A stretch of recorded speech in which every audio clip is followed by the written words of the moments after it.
सियावर रामचंद्र की जय, उमापति महादेव की जय, पवन सुत हनुमान की जय, गोस्वामी तुलसीदास की जय। प्रेम से बोलिए गंगा मैया की जय। मेरे अपने YouTube चैनल हरिओम मानस परिवार में आपका स्वागत है, वंदन है, नमन है। सज्जनों, आज हम जिस कथा प्रसंग पर चर्चा करने का प्रयास करेंगे वो पावन कथा प्रसंग है केवट प्रसंग। गोस्वामी जी कहते हैं, मांगी नाव न केवट आना। अब ये पावन कथा प्रसंग कहाँ पर की कथा प्रसंग है? तो ये पावन कथा प्रसंग वहाँ पर की कथा प्रसंग है जहाँ पर भगवान श्री रामचंद्र जी को 14 वर्ष का वनवास हो जाता है।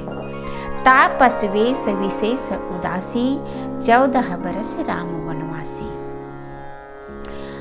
14 वर्ष के लिए भगवान श्री राम को वनवास हो जाता है। अतः अयोध्या के राज्य का परित्याग करके 14 वर्ष के लिए वनगमन करते हैं, साथ में भगवती सीता, भ्राता लक्ष्मण सहित। गंगा के किनारे बसा एक सुंदर सा गांव श्रृंगवेरपुर, जहां भगवान श्री सीताराम जी रात्रि विश्राम करते हैं।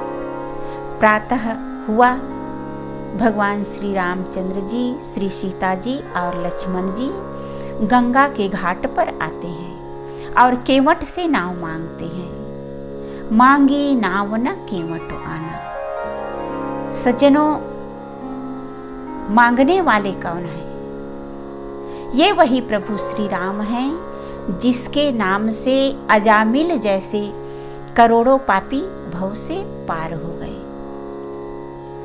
ये वही प्रभु श्री राम हैं जिनके सामने समुद्र गौ के खुर के समान है। ये वही प्रभु श्री राम हैं, नाम लेत भव सिंधु सुखाही, जिनके नाम मात्र से भव समुद्र, भव सागर सूख जाता है। और ये वही प्रभु श्री राम है सज्जनों, जिन चरणन से निकसी सुर सरि शंकर जटा समाई, जिनके चरण कमल के नख से माँ गंगा का उद्भव हुआ है। आज वही गंगा के घाट पर भगवान श्री राम जी आए हुए हैं और केवट से नाव मांग रहे हैं। और मांग कैसे रहे हैं भगवान श्री राम केवट से नाव? निवेदन पूर्वक मांग रहे हैं, विनय पूर्वक मांग रहे हैं, प्रार्थना पूर्वक मांग रहे हैं, आदेश नहीं दे रहे हैं। सज्जनों, कथा हमें संदेश देती है कि कोई भी वस्तु, कोई भी चीज, कोई भी सामान हम दूसरे से मांगे तो विनय पूर्वक मांगना चाहिए, निवेदन पूर्वक मांगना चाहिए, आदेश नहीं करना चाहिए। क्योंकि हर व्यक्ति चाहे कितना भी छोटा ही क्यों ना हो, कितना ही निर्धन ही क्यों ना हो, कितना ही गरीब क्यों ना हो, वह अपने सामान का, अपने चीज का, अपने वस्तु का मालिक होता है, अपनी संपत्ति का स्वामी होता है।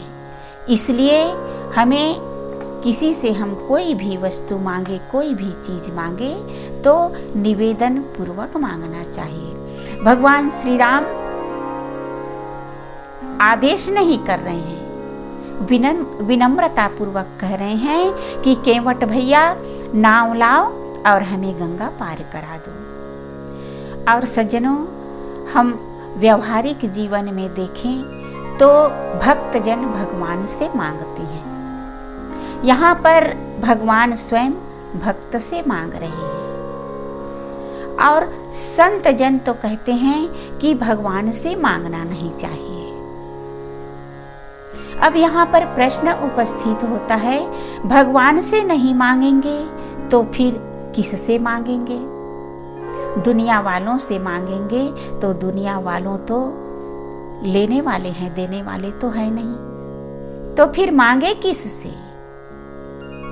तो हम सबको भगवान से ही मांगना चाहिए। पर एक बात याद रहे, जब कभी भी आप भगवान से कोई चीज, कोई इच्छित वस्तु मांगे तो एक शब्द अवश्य जोड़ दीजिएगा, एक वाक्य और लगा दीजिएगा। कौन सा वाक्य? प्रभु आपको सही लगे तो ही, आपको उचित लगे तो ही। क्योंकि कभी कभी ऐसा होता है कि हम इच्छित वस्तु तो मांग लेते हैं भगवान से और हमारी इच्छा पूर्ण भी हो जाती है, तो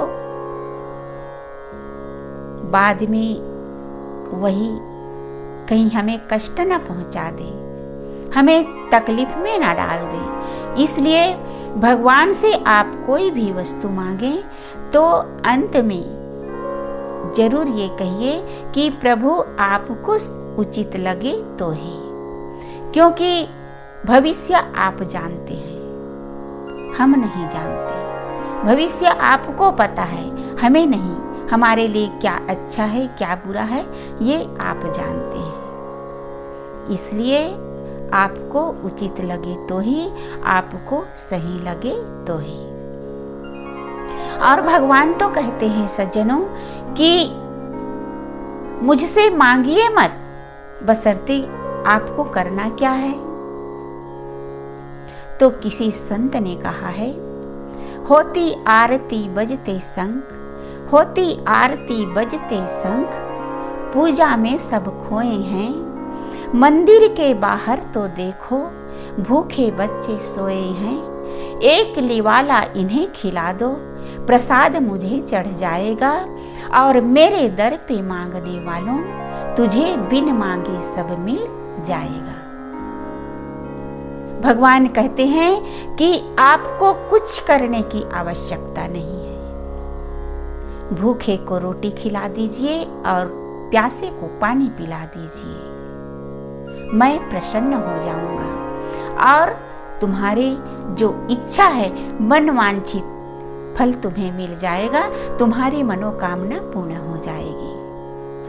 और सज्जनों, प्रभु से मांगना ही है तो यह मांगिए कि प्रभु मुझे इतना सुख देना, इतना सुख देना कि मेरे मन में अहंकार की भावना ना आए। और प्रभु आपको दुख ही देना है तो इतना ही दुख देना कि आपके प्रति जो मेरी श्रद्धा है, मेरी भक्ति है, मेरा विश्वास है, वो टूटने ना पाए। ये भगवान से मांगना चाहिए।